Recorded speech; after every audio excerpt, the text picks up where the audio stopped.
দিল্লি ব্লাস্টে প্রাণ হারিয়েছে এই অশোক কুমার। দিনের বেলা বাসের কন্ডাক্টর ছিলেন এবং রাত্রিবেলা সিকিউরিটি গার্ডের কাজ করতেন।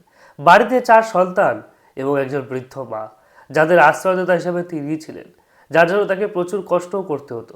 আজকে এই ছেলেটি আর পৃথিবীতে রইল না।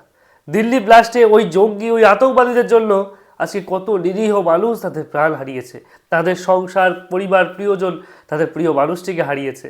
একবার ভেবে দেখেছেন যে দেশের মধ্যে যারা এই অরাজকতা সৃষ্টি করে তাদের কেন আমরা ছেড়ে দিই?